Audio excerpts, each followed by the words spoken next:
Assalamualaikum teman-teman. Kira-kira ya PTPN berani nggak nih ya untuk mengambil tindakan tegas ya, terhadap pihak-pihak ya atau orang-orang tertentu yang dimana mereka ini melanggar ya membangun bangunan ya di atas tanah PTPN ya.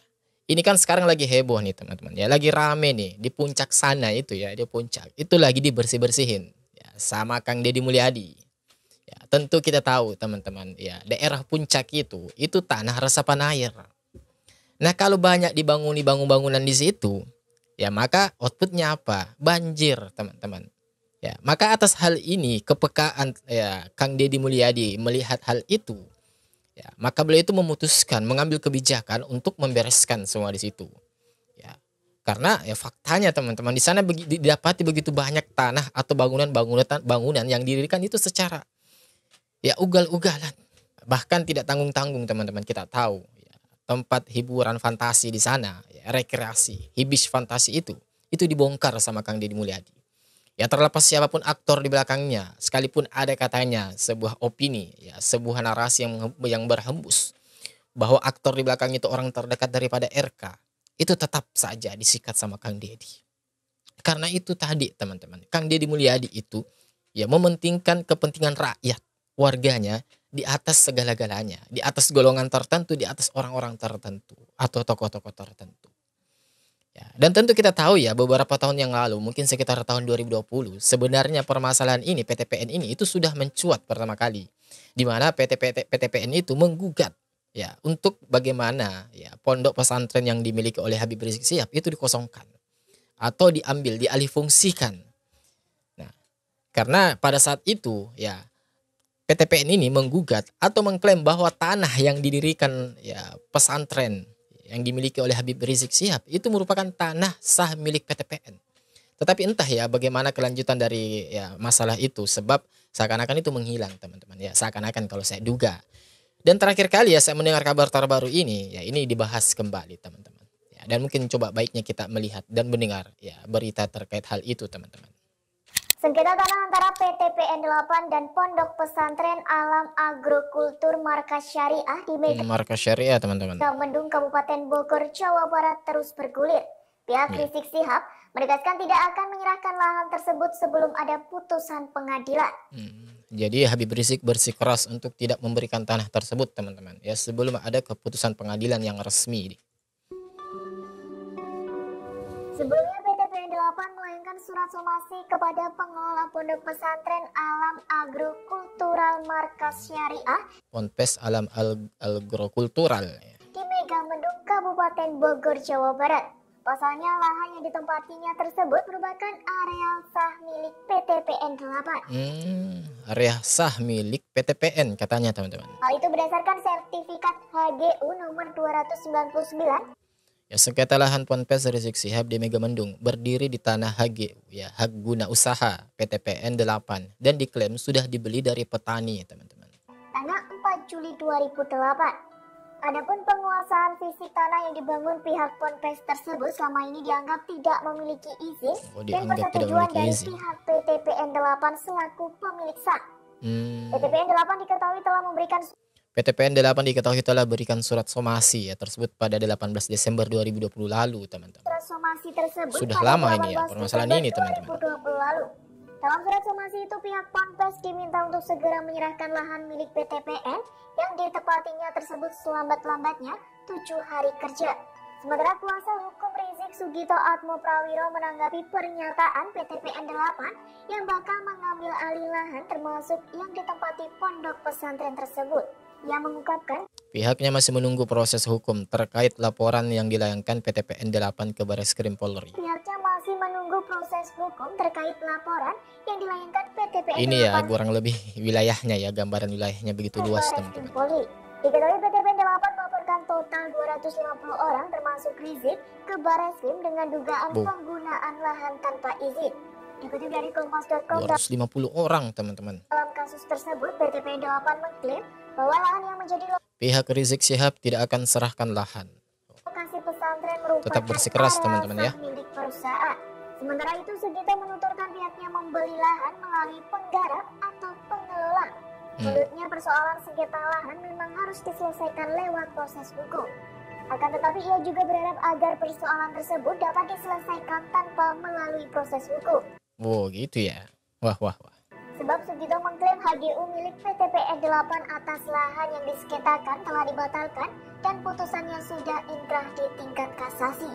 Sudah ingkrah katanya teman-teman. Di samping itu Sugito berharap sengketa ini selesai tanpa proses hukum dikarenakan Kementerian Koordinator Bidang Politik Hukum dan Keamanan melalui salah satu deputinya telah bersedia menjadi mediator. Artinya teman-teman, bisa kita simpulkan hal ini masih sengketa. Ya. Belum menemukan yang namanya titik ya kejelasan, ya, titik final sebenarnya. Nah, makanya saya katakan tadi teman-teman, sebenarnya permasalahan ini ya, awal kali itu sudah sangat mencuat itu sejak tahun 2020. Ya, tapi entah kenapa seakan-akan kalau kami duga ya, kami lihat berita itu seakan surut.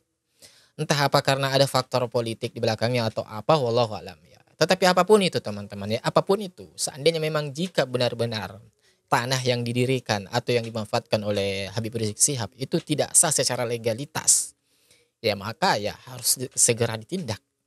Tetapi jika seandainya memang sah secara legalitas, lengkap-lengkap ya, surat-suratnya lengkap dan segala macam itu ya lengkap, ya maka tentu kita tidak boleh ya, mengganggu hal itu. Sebab kita tahu Kang Deddy Mulyadi itu yang kita kenal adalah pemimpin yang ya, bagaimana bisa mensejahterakan rakyatnya. Artinya pemimpin yang sangat mengerti tentang keadaan rakyatnya. Ya, dan tentu Kang Deddy tidak akan mau menzolimi rakyatnya, teman-teman. Ya. Dan berbicara tentang soal tanah, teman-teman, ya, soal kebijakan.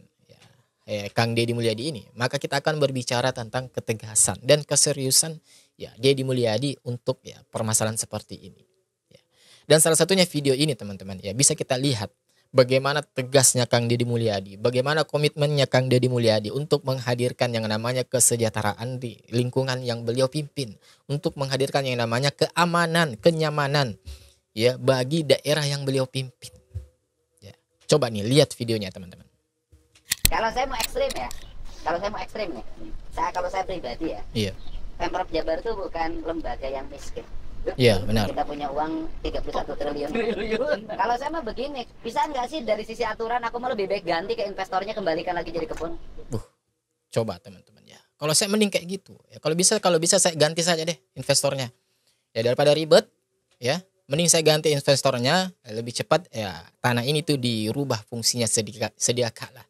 Ya bagaimana tanah yang sudah dibangun bangunan itu dijadi lahan hijau teman-teman.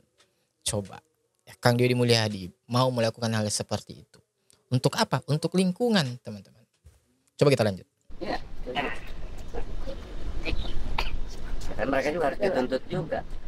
Aku mah gini aja, kalau Pemprov misalnya Pemprov Jabar ini harus ganti biaya investasi 40 miliar, udah ganti deh. Kembalikan lagi fungsinya. Fungsinya. Iya. Udahlah. Bapak ya. Kita ngasih hibah kan 1 triliun, 1,2 triliun. Ya udahlah, anggaplah aja ngasih hibah ke sini untuk penyelamatan lingkungan. Investor tidak rugi, kita juga nggak mau rugiin orang. Iya. Udah, kalau memang ada nomenklatur anggarannya, Pemda Provinsi Jawa Barat nggak apa-apa. Misalnya ngasih apa istilahnya ke PT Jaswita, Jaswita pulangin duitnya, bongkar kembali, nggak ada lagi ini tempat. Iya. Karena gini, andai kata pun dibongkar-bongkar sebagian nih, besok nggak ada bencana. Tambah lagi Pak, pengawasan lemah. Udahlah Iya, kita betul. tahu karakter bangsa kita. Betul. Udah aja lebih baik ini kembalikan lagi. Tetap ini di bawah penguasaan Pemprov Jabar, akan saya hutankan. Coba teman-teman. Ya, kita sudah dengar, kita sudah saksikan betapa beliau itu merupakan sosok pemimpin yang memperhatikan rakyat dan lingkungannya yang beliau pimpin. Coba. Begitu sangat tegasnya beliau mengatakan hal itu. Bahkan beliau saking tidak mau ribetnya. Kalau memang hal ini semakin lama ribet, ya mending saya ganti saja investor itu. Biar kita sama-sama untung. Beliau juga sampai memikirkan pihak investor yang sudah terlanjur invest tuh. Ya, coba. Apakah kita dapati yang seperti ini dari gubernur-gubernur lain? Pejabat-pejabat yang lain? Saya bertanya kepada teman-teman. Ya khususnya kepada warga Jawa Barat nih yang menonton video ini. Coba kurang apa beliau? Beliau sampai mau mengganti tuh pihak investornya. Padahal mah ya seharusnya itu sudah menjadi resiko bagi dia. Kalau sudah tahu tanah itu ya sesuatu tanah yang nggak boleh kita dirikan bangunan, kemudian tetap ngotot mendirikan bangunan, ya maka konsekuensinya adalah dibongkar teman-teman. Ya. Jadi di sini kita mau luruskan sebenarnya bahwa ya Kang Deddy Mulyadi ini bukan berarti beliau ini membongkar tanah ya secara membabi buta, secara zolim. Tidak. Beliau itu hanya menertibkan bangunan-bangunan yang memang ya, tidak memiliki ya surat-surat ya, yang sah secara legalitas. Seperti itu kalau dia memiliki surat-surat lengkap, ya sah secara legalitas. Segala macamnya sudah terpenuhi, nggak mungkinlah Kang Deddy Mulyadi itu membongkarnya, nggak mungkin teman-teman. Ya, coba lihat villa-villa yang disegel itu, yang dibongkar, tempat-tempat ya rekreasi, hibis fantasi itu yang dibongkar, ya, itu kan memang bermasalah, ya, bermasalah dari segi ya soal keabsahannya, legalitasnya. Ini yang kita mau luruskan.